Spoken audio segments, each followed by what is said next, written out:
우리는 행복에 대한 이야기를 계속해서 나누고 있습니다. 행복이 어디 있느냐, 그 복은 어디에 있느냐를 살피고 있습니다. 여러분, 내가 복된 사람이 되면 복은 쫓아오게 되어 있습니다. 내가 복된 사람이 아니면 아무리 복을 쫓는다 해도 복은 저 멀리 도망가고 말 것입니다. 주님께서 복이 어디 있는지 우리에게 세세히 말씀하고 있습니다. 복에 대한 오해도 우리가 피하는 것이 좋겠습니다. 복이 단지 돈이라고 여기는 이 시대의 가치관에서 우리가 조금 벗어나야 합니다.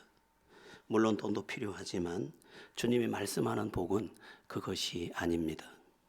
성경이 말씀하는 복은 세 가지로 구분할 수 있는데, 첫째는 내 영혼과 내 존재가 흡족함을 느끼는 것입니다.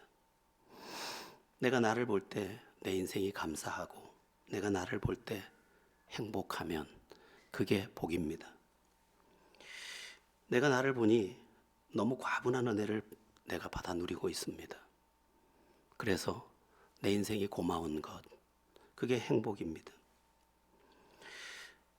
예수님은 여기에 돈이 있다, 저기에 돈이 있다 이렇게 말씀하지 않고 여기에 행복이 있다. 어디에? 자족하는 마음, 스스로 족하게 여기는 은혜가 내 안에 있을 때 그게 행복이다, 이렇게 가르쳐주고 있습니다. 여러분 모두 하나님의 은혜가 여러분을 주장해서 감사한 일, 고마운 일, 흡족함들을 보는, 그래서 내 인생을 행복이라고 고백할 수 있는 모두가 되기를 바랍니다. 성경이 말하는 복은 또 어디에 있느냐? 두 번째는 하나님이 나를 보고 웃는 데 있습니다. 하나님이 나를 기뻐하는 것입니다. 물론 이것은 내 삶과 내 마음 중심이 하나님 보실 때 아름다운 것이기 때문인데, 하나님이 나를 불편하게 여기는 것이 아니고 기꺼워하는 것입니다. 그것이 복입니다. 하나님을 피하고 싶은 사람, 그는 복된 사람이 아닙니다. 하나님께 더 나아갈 수 있고 하나님이 나를 기뻐하심을 알고 하나님의 품에서 논일 수 있는 사람, 그가 복된 사람이라는 것입니다. 그래서 구약의 축도 민수기를 보면 이렇게 되어 있습니다. 여호와는 내게 복을 주시고 너를 지키시기를 원하며 여호와는 그의 얼굴을 내게 비추사 은혜 베푸시기를 원하며 여호와는 그 얼굴을 내게로 향하여 드사 평강 주시기를 원하노라. 하나님의 기뻐하시는 얼굴이 나를 비추는 것, 그게 행복이라는 것입니다. 이 은혜가 나를 비출 때 내가 행복한 것을 내가 고백하게 됩니다. 하나님이 나를 기뻐할 때 내 영혼의 기쁨도 함께 맛볼 수 있게 되기 때문에 그렇습니다. 성경이 말씀하는 또 다른 복이 뭐냐? 내 곁에 사람이 나를 보고 웃는 것에 있습니다. 나 때문에 내 곁에 사람이 괴로우면 그게 곧 불행입니다. 나를 만나기를 꺼려하고 나를 만나기를 불편해하고 나를 만나기를 힘겨워한다면 나는 행복한 존재가 아닙니다. 그런데 나를 만나는 것을 좋아하고 나를 대하는 것을 기뻐하고, 그러한 삶을 살아내는 상태, 그게 행복한 사람의 상태입니다. 요즘은 그런 일이 많지 않은데 예전에는 아버지 때문에 괴로운 집이 많았습니다. 아버지가 일은 하지 않고 함부로 행하고 가끔은 어머니를 욕하고, 그런 모습 속에서 자식들은 우리 아버지는 왜 저럴까? 우리 아버지만 없으면 행복할 것 같은데, 이런 생각을 하는 이들이 적지 않았습니다. 이게 불행입니다. 나 때문에 괴로운 사람이 있다. 나 때문에 힘겨운 사람이 있다. 이것은 내 존재로서 내가 스스로 불행을 느끼는 그러한 구조 속에 있는 것입니다. 나 때문에 가족이 웃고 나 때문에 교회가 웃고 나 때문에 내 주변 친구들이 웃고 그냥 흡족해 합니다. 나 때문에. 그러면 나의 삶은 복스러운 삶이라고 할 것입니다. 그렇다면 이런 복을 누가 얻느냐? 누가 자기 자신을 두고 웃고 누가 하나님의 미소를 경험하며 누가 내 곁에 사람의 미소를 경험하느냐? 오늘 본문이 그 대답이라고 여겨집니다. 긍휼히 여기는 자는 복이 있나니. 여기에 대답이 있습니다. 그렇다면 긍휼이 뭐냐? 문자적으로 해석하면 불쌍히 여기는 마음입니다.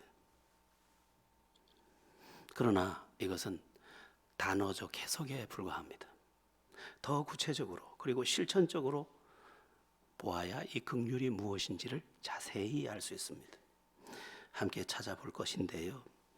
여러분들의 삶에 이 긍휼이 무엇인지가 알아지는 은혜와 이것이 여러분의 삶이 되는 은혜가 있기를 바랍니다.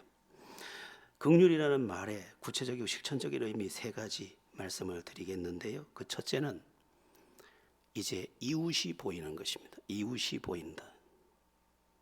긍휼이 뭐냐? 내 앞에 있는 사람, 내 곁에 있는 사람, 그가 보이는 것입니다. 즉 너에 대해서 마음이 가는 것입니다. 그가 마음이 쓰입니다. 어떻게 좀 도와줄 수는 없을까? 어떻게 위로해 줄 수는 없을까? 네가 보이는 것, 그게 긍휼의 실천적 모습입니다. 우리 예전에 부모님들이 이런 말을 자주 했습니다. 공부해서 남주냐? 근데 저쪽에 포항에 있는 한동대에서는 다르게 가르친다고 합니다. 공부해서 남주자. 우리 빨리 공부해서 남주자. 그게 한동대의 아주 슬로건 같은 말이라고 합니다. 얼마나 좋은 말입니까? 예수 정신입니다. 그러니까 이게 눈이 열린 겁니다. 네가 보이는 거예요. 네가 행복하면 정말 좋겠다. 네가 잘 됐으면 정말 좋겠다. 네가 복을 누리면 그게 내 복일 것처럼 그렇게 여기는 그 이웃에 대해서 눈이 열린, 내 곁에 사람에 대해서 눈이 열린 그러한 상태를 말하는 것입니다. 여러분, 이 복을 좀 받고 싶지 않습니까? 우리는 이 복을 받아야 합니다. 이것이 진정한 복입니다. 이것은 상대를 헤아리는 깊은 마음이기도 합니다. 나 자신에 비추어서 상대를 보면서 이렇게 생각하는 것입니다. 나도 가끔은 외롭던데 저 사람은 얼마나 외로울까? 이 낙엽지는 가을에 이렇게 보는 것입니다. 나도 가끔은 인정받고 싶은데 저 사람은 얼마나 더 인정받고 싶을까? 저렇게 힘겨운데. 나도 가끔은 위로받고 싶은데 저 사람은 또 얼마의 위로가 더 필요할까? 나도 가끔은 선물 받고 싶은데 나도 선물을 해야겠구나. 나도 가끔은 여행 가고 싶은데 저 사람 여행 보내줘야겠구나. 뭐 그런 마음입니다. 여러분, 이게 보이면 이미 행복에 가까운 겁니다. 아내를 볼 때, 저 사람. 부모를 볼 때, 저분. 형제를 볼 때, 저분.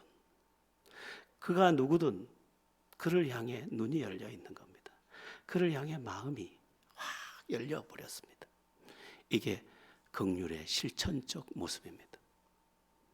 여러분의 삶 속에 눈이 타인을 향하여 잘 열리는 복이 있기를 축원합니다. 긍휼이 뭐냐? 두 번째, 인생의 안쓰러움이 보이는 것입니다. 먹을 것이 있다고 만족할 수 있는 것이 아니고 살 집이 있다고 만족할 수 있는 것이 아닌 인간. 저마다 삶의 전쟁을 치르고 있는 그 인간.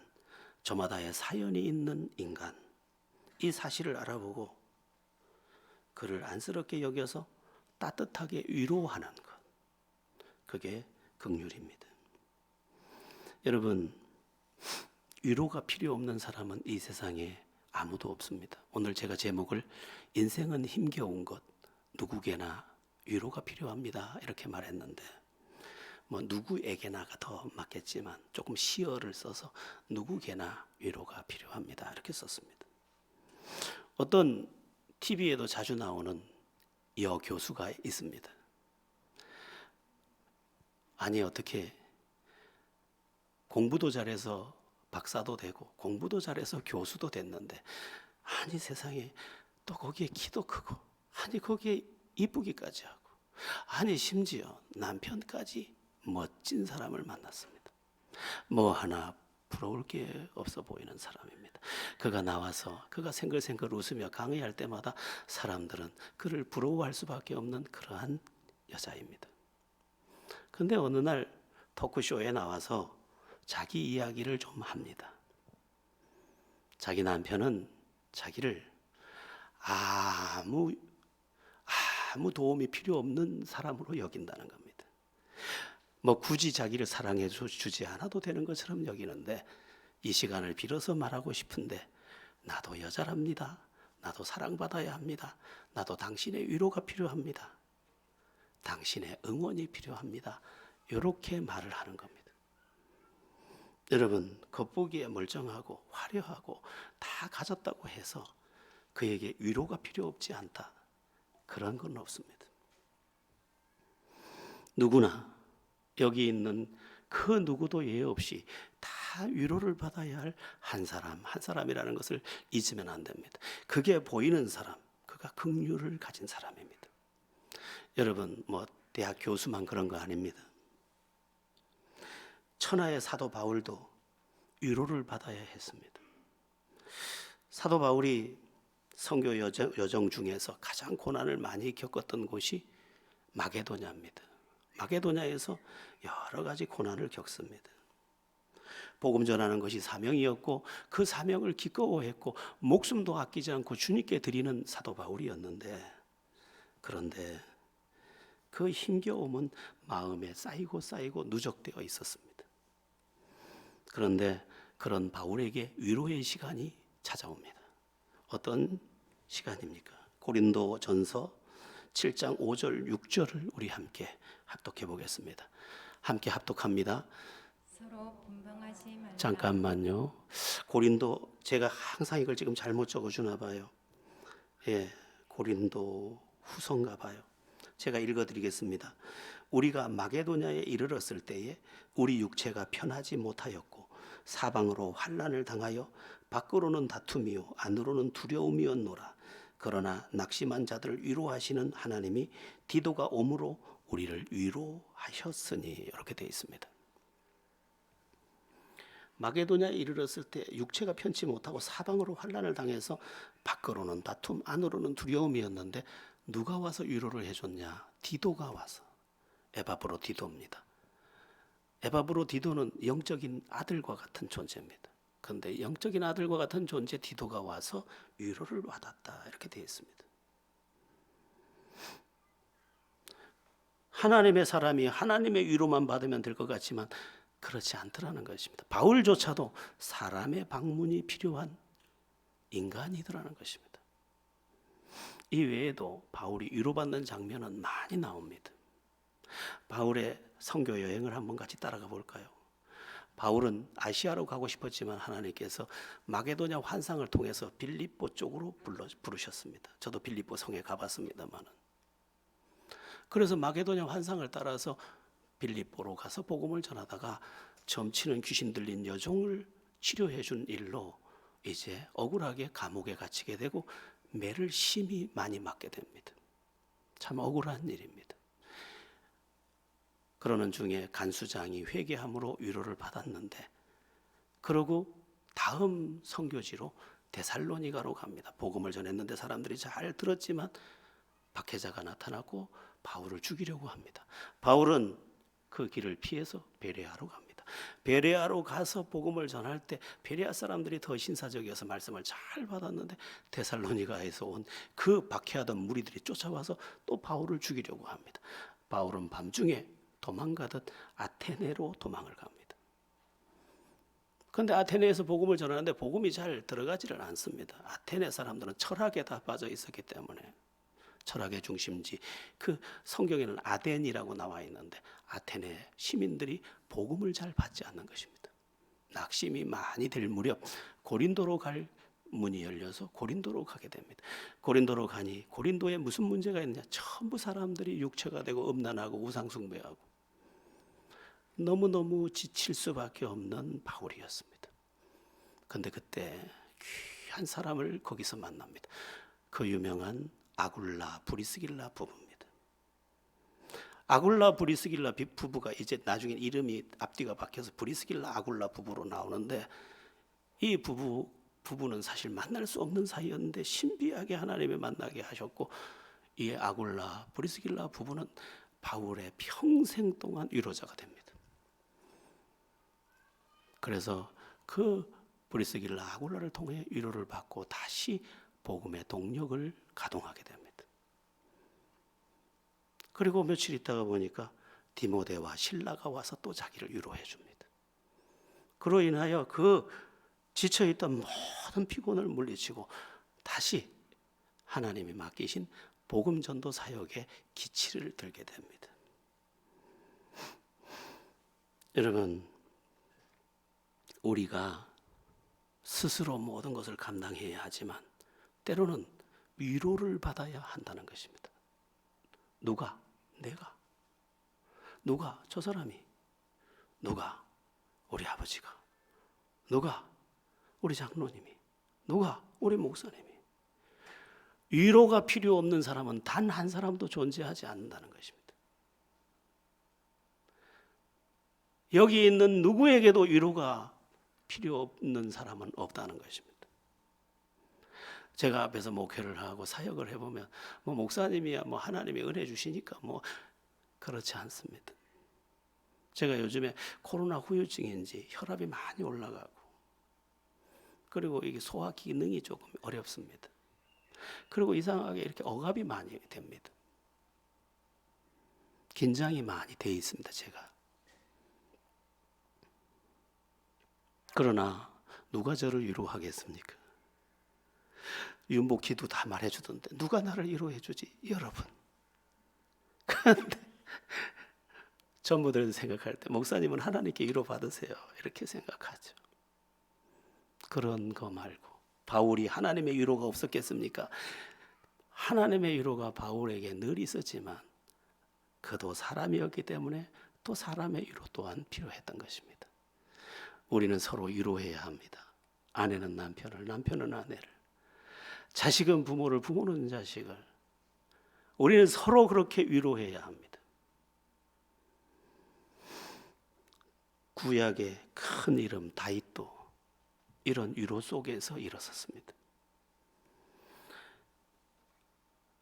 그 다윗의 17살, 18살부터 그가 30살 되던 해까지 그는 날마다 도망 다니는 게 일이었습니다. 어떻게 하면 죽지 않을까? 어떻게 하면 저 사울 왕의 창을 피할 수 있을까? 매일 도망을 다녀야 했습니다. 근데 어느 날 다른 사람도 아닌 사울 왕의 아들 요나단이 자기에게 찾아와서 자기를 지극히 위로합니다. 다윗을 이렇게 위로합니다. 우리 사무엘상 23장 17절을 함께 보겠습니다. 사무엘상 23장 17절, 이건 맞습니다. 합독해 봅니다. 곧 요나단이 그에게 이르기를 두려워하지 말라. 내 아버지 사울의 손이 내게 미치지 못할 것이요 너는 이스라엘 왕이 되고 나는 내 다음이 될 것을 내 아버지 사울도 안다 하니라. 아멘. 지쳐있는 다윗에게 날마다 엎드리면 하나님이 은혜를 주시는데 더 이상 감당하기 어려운 그때에 원수의 아들이 이 다윗을 위로하는 겁니다. 참 위로를 받을 때 보면 의외의 사람의 위로가 있거든요. 다윗은 이때 요나단의 위로를 평생 마음의 빚으로 간직합니다. 빚진 마음으로 삽니다. 그래서 나중에 자기가 진짜 왕이 되고 사울의 가문이 완전히 망하고 요나단도 죽고 요나단의 아들이 다리를 절며 살 길을 방황할 때 그를 데려다가 왕자처럼 여겨주고 그에게 왕의 밥상을 먹게 합니다. 얼마나 그때 그 위로가 고마웠으면 평생 동안 그 빚을 갚으려고 합니다. 여러분, 위로가 필요 없는 사람은 아무도 없습니다. 구약에 그 꽃과 같은 존재가 다윗인데 다윗에게도 위로가 필요했고, 신약의 꽃과 같은 존재가 바울인데 바울에게도 위로가 필요했습니다. 하나님의 은혜가 절절하게 넘쳤던 다윗이고 하나님의 은사가 충만하여 강같이 흘렀던 바울의 인생에도 사람의 위로가 필요했다는 거예요. 그게 보이는 사람, 그가 긍휼을 아는 사람이에요. 어떤 목사님 장례식에 제가 참여를 했습니다. 저한테는 대선배 목사님 장례식에. 지난 밤에 주일 예배하고 지난 밤에 주무셔서 월요일 날 새벽 기도를 목사님이 안 오시길래 문을 두드렸더니 목사님 하고 문을 두드렸더니 사모님은 먼저 새벽 기도를 나왔고, 어떤 집사님은 가서 깨우니까 안 일어나서 열어보니까 돌아가신 거예요, 그 밤에. 그래서 제가 그 장례식에 저도 갔습니다. 선배 목사님이 소천을 하셨으니까. 그 이제 관이 강대상 앞에서 이제 마지막 이제 예배를 하는데, 발인 예배를 하는데, 저 뒤에서 한 집사님이 이렇게 말하는 거예요. 우리 목사님은 아무도 몰라요. 우리 목사님 얼마나 힘겨우셨는지 아무도 몰라요. 그러면서 엉엉 울고 앉았는 거예요, 저쪽에서. 여러분은 다 아십니까? 여러분만 힘든 게 아니에요. 모두는 힘든 것입니다. 모두는 무거운 것입니다. 그래서 뭐가 필요합니까? 곁에 서서 위로하는 위로의 내가 되는 것이 필요한 것입니다. 그 사람을 긍휼의 사람이다, 이렇게 말씀한 것입니다. 세 번째, 긍휼이 뭐냐? 성경이 말씀하는 긍휼, 세 번째는 선한 것에 대해서 마음이 뜨거워지는 것입니다. 불쌍한 누구를 보면 마음에 불이 붙는 것 같습니다. 도와야 할 저를 외면하지 못하겠는 겁니다. 돕지 않으면 죄를 짓는 것만 같습니다. 내 마음에 불 붙는 것 같아. 오늘 본문에 나타난 긍휼이라는 단어가 헬라어 스플랑크논이라는 단어를 썼는데, 예수님께서 병들어 신음하는 자를 보고 불쌍히 여기신다고 할 때 쓴 단어입니다. 불쌍히 여기노라, 불쌍히 여기는 그 단어입니다. 이 말의 어원이 뭐냐면 창자라는, 우리 창자, 대장소장 창자를, 애간장이 녹는 마음을 가리켜서 긍휼이라고 한 것입니다. 그 사람을 보면 애간장이 녹아요. 우리가 자식이 어디가 아파서 누웠을 때 그를 보면 아주 새까맣게 속이 타듯이 누군가의 가련함을 볼 때 내 마음 안에 애간장이 녹는 사건이 일어나는 것입니다. 상대가 너무 불쌍해서 그 사람을 어떻게 해주지 못한 안타까움에 팔을 동동 그루는 뜨거운 마음, 그게 긍휼입니다. 몇 년 전에 캄보디아 세례식을 이제 집례할 때 마지막 세례식을 이제 시아누쿠빌이라고 하는 캄보디아에 있는 유일한 해변가에서 이제 세례식을 하고 마지막 이제 밤을 보낼 때입니다.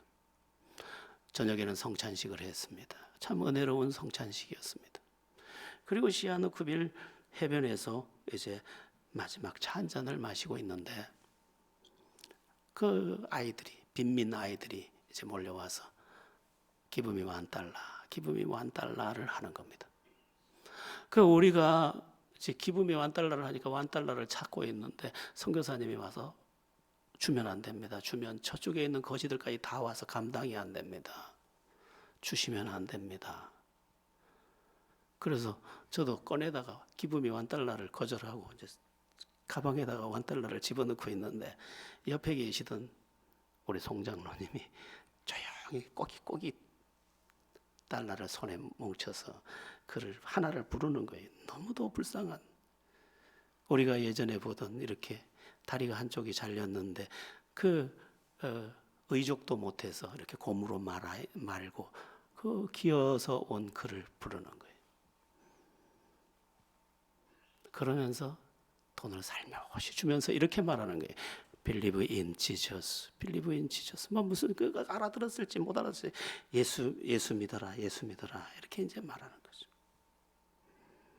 그래서 제가 옆에서 보면서 그때 그 송장로님을 마음에 존경하게 되더라고요. 그 순간에. 그분이 그날부터 내 인생에서 아름다운 분으로 각인이 되버려요. 이분 뜨거운 분이구나. 그래서 나도 꼬깃꼬깃 꺼내가지고 따라해 봤어요.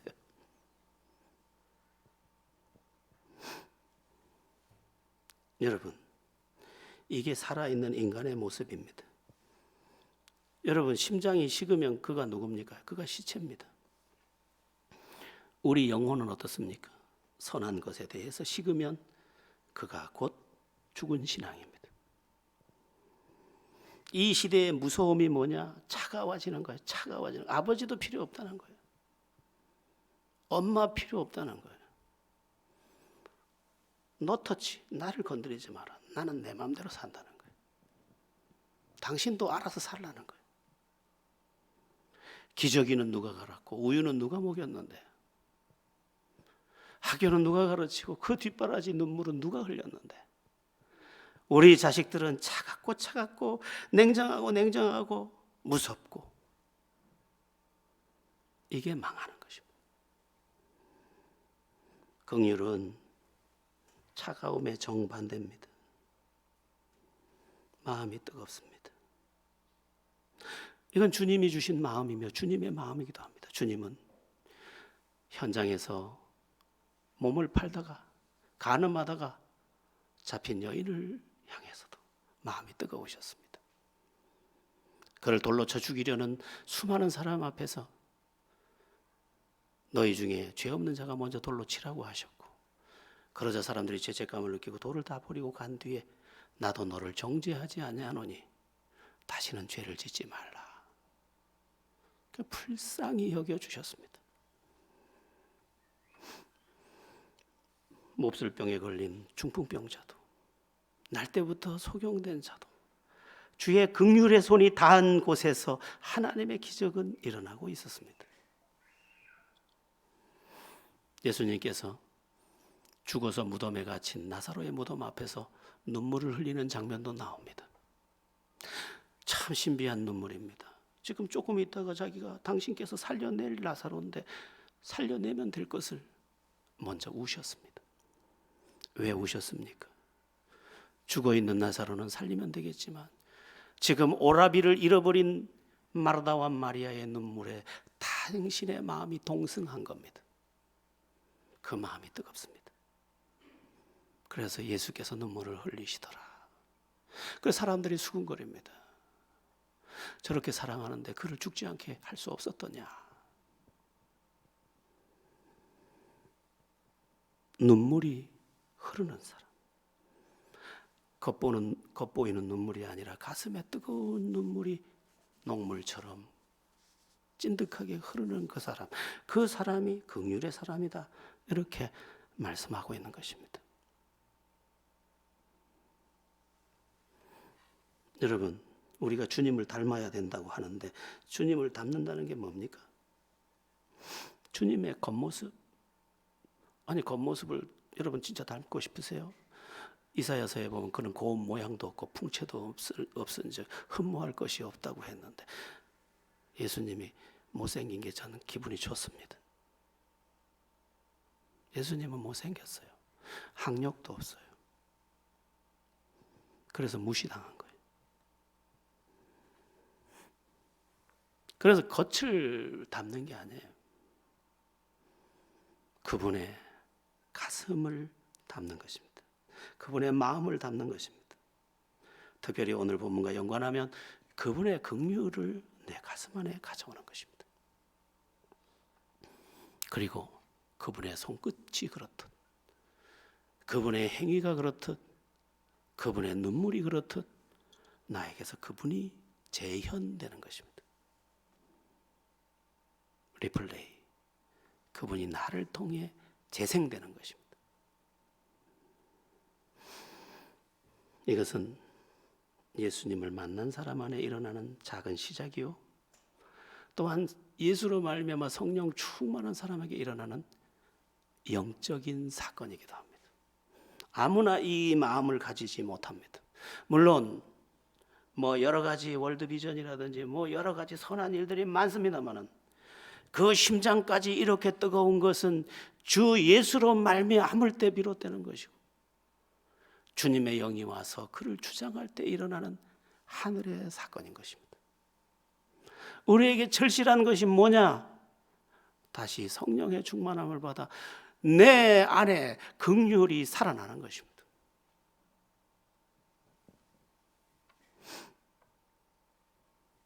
여러분 한번 생각해 보세요.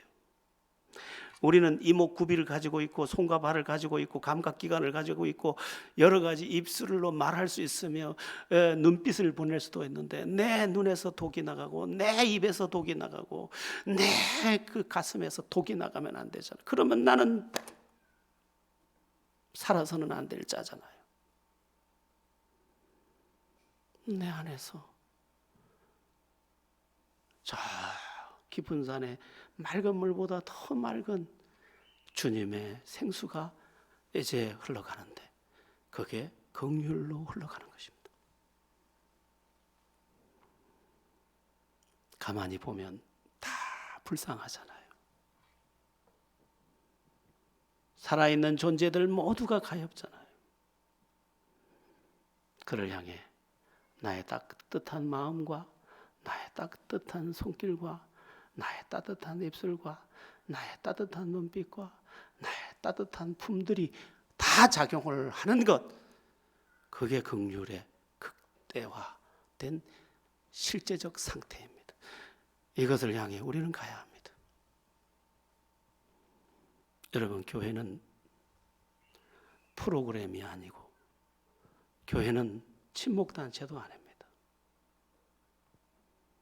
교회는 주님의 은혜를 아는 사람들이 주님의 형상을 이루며 그 형상을 서로 마주대하며 서로를 고마워하는 아름다운 하모니입니다. 우리는 그렇게 되어야 합니다. 그래서 우리 제자 공동체가, 제자 가족들이 이 날씨가 추워서 추운 게 아니라 마음이 추워서 추운 이 시대 속에서 사람처럼 살았노라. 내가 사람 같은 사람 숲에 있었노라. 거기에 주님이 계셨노라. 그렇게 고백할 수 있는 그 자리로 들어가야 하는 것입니다. 그래서 너무 냉정해지는 것은 좋지 않습니다. 그리고 내 생각이 너무 옳다고 하는 것도 좋지 않습니다. 긍휼은 굉장히 너른 바위처럼 어디에나 기댈 만하거든요. 자, 그러면 긍휼히 여기는 자의 복은 뭘까? 대답이 간단합니다. 긍휼히 여기는 자는 복이 있나니 긍휼히 여김을 받을 것이며, 내가 긍휼히 여겼더니 긍휼이 내게 도착하더라는 거예요. 어디로부터? 위로부터. 하나님이, 내가 다른 이들을 불쌍히 여겼는데 하나님이 나를 불쌍히 여겨주는 것입니다. 내가 작은 손을 펴서 그를 덮었더니 하나님의 큰 손이 나를 덮어주는 것입니다. 비로소 내 영혼 안에도 참된 안식이 밀물처럼 들어와 주는 것입니다. 성경은 매우 중요한 말씀을 여러 곳에서 하는데 그 중에 갈라디아서에 보면 무엇으로 심든지 그대로 거두리라. 네가 긍휼을 심었으면 네가 긍휼을 얻겠구나. 여러분, 긍휼을 이제 다시 하나님께 구하십시오. 하나님, 내가 너무 차가워요. 내가 너무 사나워요. 내가 너무 육체가 되었습니다. 긍휼을 회복시키셔서 긍휼을 시작하게 하시고, 주님은 나를 향한 긍휼, 예비된 긍휼을 한없이 베풀어 주시옵소서. 그렇게 기도하며 세상의 어떤 것들을 자랑치 아니하고 내가 예수의 형상을 이루는 그날까지 행진하는 그런 믿음의 용사들이 다 되었으면 좋겠습니다. 잘 깨닫고 우리 제자들 교회 안에 긍휼이 강물처럼, 긍휼이 우리의 모든 것들을 주장하는 그런 은총을 누리게 되기를, 그리고 서로 사랑하게 되기를 예수의 이름으로 바랍니다.